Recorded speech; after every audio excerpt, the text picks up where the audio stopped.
Қайырлы күн оқырмандар. Каналыма тіркелмеген болсаңыздар, тіркеліп алыңыздар. Өте әсерлі әңгімелерді дыбыстайтын боламын. Іргедегі аудан орталығында жұмыстан түскі асқа қалаға емізулі бала үшін келемін. Баланы емізіп, енемнің дайындап қойған асын асығыс-үсігіс ішіп қайыра кетемін.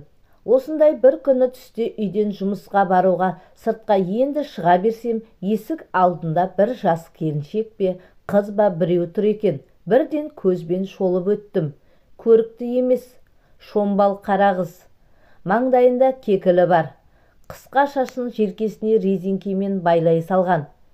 Үстіне жеңі қысқа көк көйлек киген. Қос балтыры түзу екен. Әрі топ-томпақ.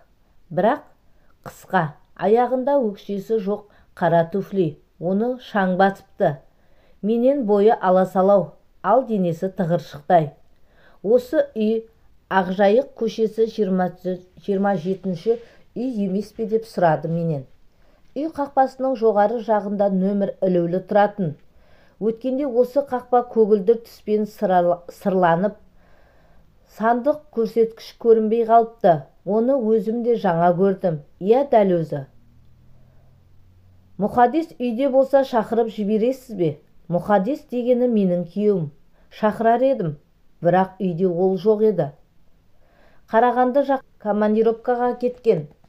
Сіз алыстан келдіңіз бе? Жүріңіз, үйге кіріңіз дедім мен. Өзім асығыс болсам да күйеуімнің атын атап келіп тұрған соң, мен білмейтін жолдастарының бірі болар деп. Келіншек осы сәтте маған барлай қараған сықылды болды. Әйткен мен көзін менен тайдырып әкетті. Жүріңіз, ішке кіріңіз дедім тағы да. Ана келіншек не әрі, не бері кетерін білмей сәл тұрды да, не де болса ішке кіріп көрейін деді ме, қақпаның ішіне қарай аяғын салды. Енем жаңа ғана мен емізіп кеткен баланы аулаға көтеріп шыға қалыпты. Қайтып үйге кірген маған ба? Жоқ, қасымдағы келіншекке ме біртүрлі абыржып қараған сықылды көрінді. Мен келіншекті бөлмеге кіргіздім де, қолына альбом ұстатып, мынаны қарай тұрыңыз дедім.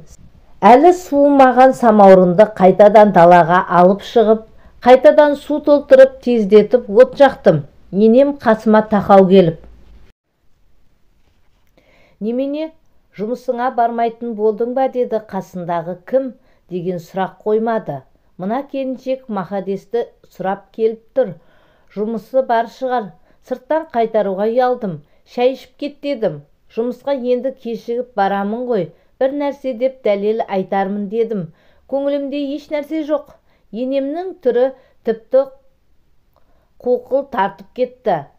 Сүтке тойып алып менімен жұмысы жоқ немересін қолына көтерген күйі қайтадан мені көрсе көңілі бөлінеді деді ме? Оның жүзін көрсетпей менен бұрып ауланың басқа жағына қарай алып кетті. Мен самауыр қайнағанша дастарханыға оны мұны қойдым. Әйтеуір күтпеген қонаққа бармен базар қылдым. Келіңіз енді шай ішейік, дастарханға жақындаңыз дедім. Келіншек қолында көріп отырған альбомын көрпешенің үстіне қойды да, мына альбомда сіздің Махадеспен бірге түскен суреттеріңіз көп екен. Сіз Махадестің келіншегісіз ғой деймін деді. Иә. Анау апай көтерген сәби сіздің балаңыз ба? Иә. Келіншек маған енді баяғыда емес тура қарады. Шамасы менен ешқандай алаңдаушылық байқамаған сезсе керек. Содан соң маған Мұқадес сізді де және жаңағы кішкентай балаңызды да бар деп айтқан жоқ еді. Сіз бұрын осында келдіңіз бе? Иә, келдім. Онда ана бір бөлме жақта болдым. Сонда сізді көрмеген едім. Ана бір бөлме жағы жұрт кіре бермейтін қуыстағы қонақ күтетін зал. Дәл осы сөзді естігенде менің жүрегім әлденеден алқынып кетті. Бірақ байқатпадым. Сол қалпымша мен: иә, мен Алматыда оқуда болдым ғой. Осы баламен диплом қорғап жазда келдім. Бұдан бұрында қызымыз болған. Мына енемнің қолында шетінеп кетті. Мына ұл екіншіміз. Өзіңіз қай жақтан келдіңіз дедім. Мен Қазалыдан келдім. Менің жүрегім одан сайын соғысын жиілетті. Қазалы дейді. Ойпырмай, кілең командировкаға Қазалыға барамын деуші еді. Мына әйелге менің барлығымды, яғни әйелі барын, баласы барын айтпаса, сонда көңілдесі болғаны ма? Осы ой басыма енді ғана зу-зу етіп келе бастады. Сонда да сыр алдырғым келмей. Ал маған сіз туралы ол айтты. Дәмді қайыз балықтар беріп жіберген сіз емессіз бе? Қайыз балықтарды Қазалыдан талай рет әкелген рас, бірақ әйел туралы білетінім өтірік. Келіншектің көңіл күйі болмай қалды. Бірден сездім. Ішім алай-дүлей болып отырса да, енді еркінсей сөйледім. Атыңызды да айтқан. Бұл да өтірік. Жамал деді ме? Өзі айтып берді, жақсы болды. Иә, Жамал. Келіншек күрсінді. Оның күрсінгені менің жүрегімнің соғысын азайта бастады. Сіз Мұқадеспен қалай таныстыңыздар алғашқыда? Маған айтып еді, соны есте сақтамаппын. 2 жыл бұрын балық зауытына келген. Қасында адамдармен таныстық. Иә, айтқан. Сіздің үйге қонғанда айтқан. Бұл да өтірік жоба ғой. Саған дейін айтты ма? Жамал, сен түсін. Мен ғой Алматыда оқудамын. Ол бұл жақта Қызылордада. Еркек адамдар уақытша болса да нетпей ме? Көңіл көтергісі. Әрі біз екеуміз бір класста оқығанбыз. Бүге-шүгемізді жасырмаймыз. Мұндайды бірінші рет естіп отырмын. Сіз қалай кеңшілік беріп қойғансыз? Менің күндізгі бөлімде оқуым керек қой. Сырттай оқуға ауыспадым. Сол үшін оған мен кеңшілік жасауға уәде бердім. Бұл да өтірік. Келіншек 2 кеседен кейін шай ішпей, кесенің бетін саусақтармен жапты да, мен болдым, сізге көп рахмет. Жұмысқа бара жатқан жеріңізден қалып, маған дәм бердіңіз. Осындай келіншегі бар адамда. Ол үнсіз қалды. Мен жалғастырдым. Сіз туралы маған айтып, мен туралы сізге айтпағаны ғой сонда. Келіншек бірден солқылдап жылап жіберді. Кешіріңіз, мен қарап отырсам мазақ болыппын. Сіздерге бәрін айтпай-ақ қояйын. Енем мыналар неғып отыр деді ме? Осы сәтте есіктен қарады. Ана келіншектің жылап отырғанын көріп қалды да, қайтадан есікті жаба қойды. Жаюлы дастархан орнында қалды. Мен күйеуіме деген ішкі ашуды енемнен алғым келіп, дастарханды жинаусыз қалдырып, орнымнан түрегелдім. Жағдай екеумізге де түсінікті болды. Жамал сумкасындағы қол айнасына қарады. Көз жасын айғызданған бетін дұрыстап алды да, сіз барлық жағынан да сұлу әйел екенсіз деді.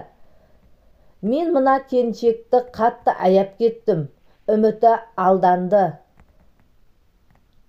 Менің күйеуім оны қатты алдады. Сыртқа қайыра шыққанда Жамал маған Мұқадеспен 2 күн бұрын ғана телефонмен сөйлескенін, бірақ командировкаға баратыны жайлы айтпағанын айтты.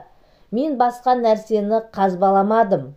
Аялдамадан 2 бөлек айырылыстық. Не деп қоштасарымды білмедім. Сонда да сыпайылық жасап, Жамал, қалаға келсең үйді білесің, келіп тұр дедім. Енді келмейтінін анық білсем де. Ол үндеген жоқ. Тек сау болыңыз деген ишаратты қолымен білдірді. Кешке үйге келгенде енемнің түр-түсі мүлде жоқ екен. Күндегі әдетпен баланы емізіп қолына ұстаттым. Дастархандағы енем әзірлеп қойған тағамға тәбетім шаппай, қысқасы қолыма ұстадым. Енем, бағанағы қатынды, енем әйел атаулыны қатын деп сөйлейді. Жұмысыңнан қалып, сонша әспеттеп күттің, неғып жылап отыр? Осы жерде тығылып тұрған ішімдегілер сыртқа атылсын. Апа, ол қатын сізге де таныс қатын ғой. Балаңыз бір емес бірнеше рет үйге келіпті. Қазалыға да өзіңіз білесіз, 2 күннің бірінде командировкаға барып, сізге қаяз балық па, мекіре балық па, бәрін әкеліп жүр. Сыртымнан 2-ші келін қып жүр екенсіз. Оны енді неменеге менен сұрайсыз? Сіз айттыңыз, қайтамаған, неғып жүргенін. Даусым ызаланып қаттырақ шықты. Енем шошып кетті. Жүрегі байқауымша бағана түстен бері ауырса керек. Дауысы дірілдеп әшейінде маған әмір бергіш енем мүсәпірленіп қалды. Айналайын, ақылың бар ғой, мені тыңда. Мен жоқта әкеліпті осы үйге. Оны мен басқалардан естідім. Сен Алматыда жүргенде. Мен Мұхадеске естігенде қатты ұрыстым. Мен барда әкелсе, мен шашын жұламын ғой. Өзің білесің, бағана келгенде де сол қатын емес пе екен деп жүрегім соғып кетті. Қарағандыдан күйеуім келді. Қабағым ашыла қоймады. Ене маған жалтақ-жалтақ қарағыштайды. Ол кісіні аядым. Келін айқайды салады деп ойлаған болу керек. Айқайлап қайтем. Бірақ барынша сабырлы болуға тырысып бақтым. Ақыры оңаша қала бергенде Жамал деген бір келіншек үйге телефон шалды дедім. Реакциясын байқағым келіп. Бет деген бүлк етпеді. Жамал ма? Есімде. Айттым ғой саған, Ақтөбеде бір оқыған жолдас жігіттің қарындасы бар деп. Сол ғой? Жай іздеп па? Саған айтқан жоқ па? Ағасы өткенде айтқан маған қарындасым барады деп. Осында келіп пе екен? Пойыздан күтіп алу керек еді. Командировкаға кетіп қалғанымды қарашы. Қашан телефон сақты? Алаң болма, Жамал үйді өзі тауып келді. Ақтөбеге ауысып қайтесің. Қазалының Жамалы қаязбалық, мекіребалық сен әкелетін. Сен 122 дәлеліңді алға тартпай-ақ қой. Жамалыңмен сөйлестік, білістік. Оған да маған да бәрі түсінікті еді. Күйеуім тұңғыш рет осылай ұсталды. Кейінгілері көп, бірақ ол қызық емес.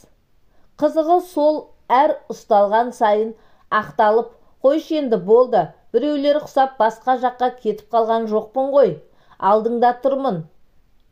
Жүрші екеуміз дүкенге барайық, қалаған нәрсеңді ал дейді. Мен қанша ашулансам да, мұндай ұсынысты дер кезінде құр жібермей пайдаланып қалуым керек. Ақшаны қайдан табатыны бір өзі бір біледі.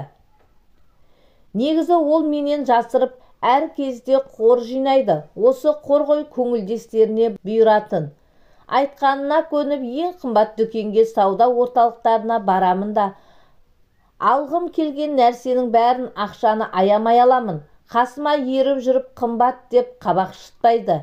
Келесі ұсталғанша киімдерім мұздай жаңаланып қалады. Негізі мен күйеуімнің көңілдестерімен параллельді жақсы өмір сүре беремін. Олар үлкен құрметпен, ілтипатпен қараймын. Кейбіреулерін мақтауға тұрмайтын болса да, өтірік мақтай саламын.